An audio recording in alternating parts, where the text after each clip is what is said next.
Hello everybody, this is Thomas from Denmark coming to you with another video in my series on straight razor / wet shaving. This video is for my friend Tim who lives in America. I haven't seen him in many years. It's been, 16 years since I've seen him. I hope you're doing well, Tim. Tim recently got his first straight razor. I sent it to him as a gift, and I know that you're looking into getting a few tips and pointers, Tim, on how to get started, and I thought I'd make a video for you. So this is for you, Tim, and of course it's also for everybody out there who's a beginner and new to straight razor shaving. So the first things you need, of course, is a straight razor, and you can manage just with the razor alone, and a few things you might have in your home already. You don't need to buy a whole lot of equipment. Now the first thing you need to do is make sure that the razor is sharp, and because you are a beginner and you don't really know how a straight razor feels when it's sharp and how it feels when it's dull, you really have no way of knowing whether or not the razor is sharp. So you need to have someone hone it for you. The razor I sent you is already honed. It's by a gentleman named Glenn from Straight Razor Place. He goes by the name of GS6Gun, and his reputation is very high as a homemeister who knows what he's doing with straight razors. So you have a sharp razor, you can be sure of that. You don't need to stop it or anything before you start shaving. That is already taken care of. So you have the straight razor, and now you need some kind of lather to build some foam on your face. Up until now, maybe you have used what us wet shavers like to refer to as canned goo. And if that's all you have so far right now, well, you can just go ahead and use that. For this shave, will go ahead and use some shaving cream from The Art of Shaving. This is lavender, and this is a great product with a great scent, and it's very good for sensitive skin. Of course, I also have a number of brushes, badger hair brushes. You don't have to buy that just now. Eventually you're probably going to want to get a brush. You don't have to get the most expensive one, but a brush will build up the lather in a great volume you get from the cream, and the lather gets built up very nicely. So at some point you're going to want to get a brush, because it just adds to the whole wellness of the shaving experience. I will use this on my fingers, just on my fingers today, to try and show you that it can be done without a brush. I suggested you do go out and get a shaving cream of some sort and just apply it with your fingers up until you get a brush.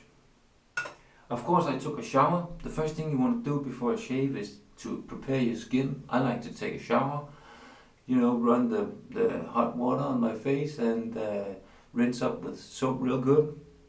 Now what I like to do is I step out of the shower, shave, and then I go back into the shower to rinse off.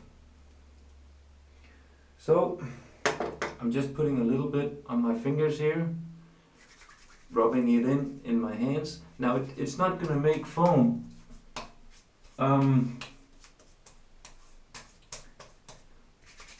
Because it doesn't get hydrated, same as it would if I had a brush. I can hydrate it a little bit by putting water in my hands and doing it like this.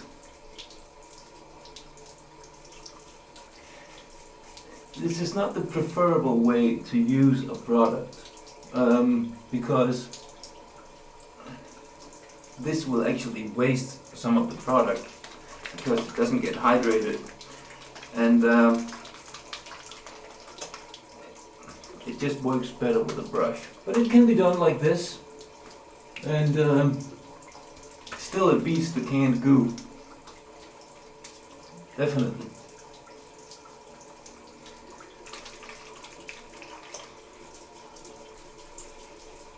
Or you can actually see it starts to build lather just a little bit. Another good thing about doing it like this, when you have to do it anyways, you might as well just find good things about it. You have to feel on your stubble, Tim, what way the stubble grows, so that when you get started shaving, you'll know which way is with the grain for the first pass. My hair grows down on my cheeks, down here, and from the jawline and on all the way from the neck, my hair grows this way. So a downward pass for me is down on the cheeks with the grain pass, down on the cheeks, down here. On the neck, I go this way for the first pass.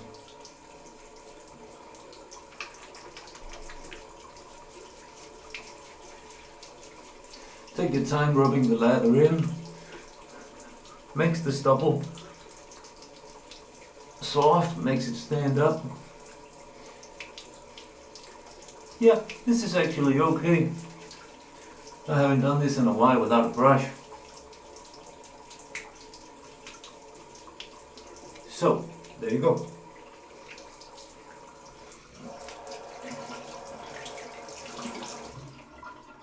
Alright, you have your razor. What you want to do is keep the strokes short and fast. You don't want to do long, slow strokes, because this will give you a lot of pull on your beard. You want to do fast little chops. And you want to make sure that your skin is very nicely stretched out. Okay? Because if you don't have your skin stretched out, you will feel a lot of pull. Just little short strokes like that. This means that the hair gets cut off rather than the knife pulling the hair and then chopping it off. The slice is clean. It doesn't pull the hair and then cut it. Does that make any sense? Like, instead of, yeah, little sound effect.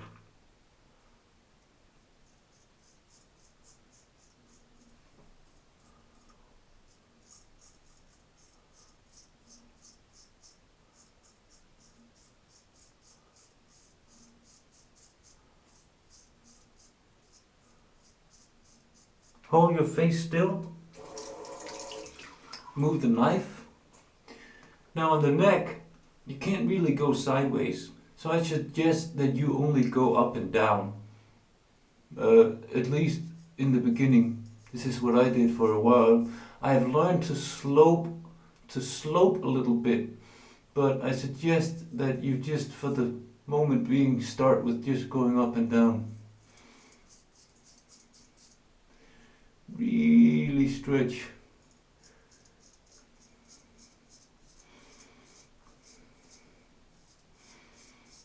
Always place the razor flat. Don't place it in a 90-degree angle. Not in the beginning. You will get cut.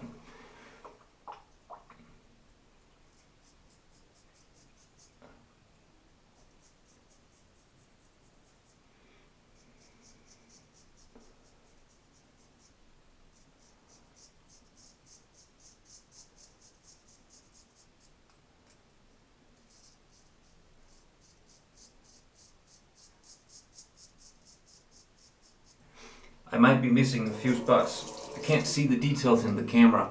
This is just to give you a general idea of how to shave. I'll finish the shave off after I turn off the camera in the mirror, and I'll do it properly. Now please be careful with this area, because this area is very difficult.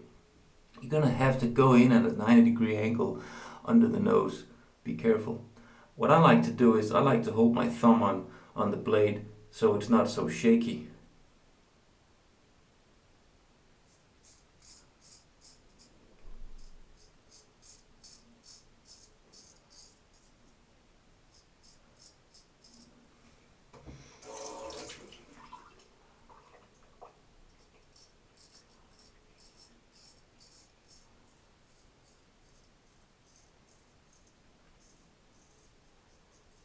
Yeah, there I go. Oh, that's another thing I completely forgot altogether. I usually hold the blade like this. This is just what feels most natural to me. I like to have my thumb on here, sometimes my thumb on here, sometimes my thumb in the back. The razor is designed to be held like this, and I think this is what most people do, you know, between the fingers and finger on the monkey tail here. Some people hold the razor like this, and some people hold it straight out. You're just gonna have to, you know, see what you like, and trial and error. See what feels natural for you, and just go for it. Now, in your first couple of shaves, I suggest that you just do one pass with the grain.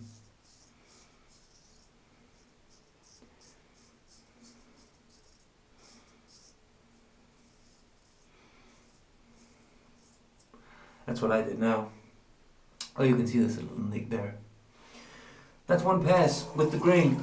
Now, I could go on from here and switch to an against the grain pass, and then I could go against the grain the other way, and then I could do across the grain pass if I so choose.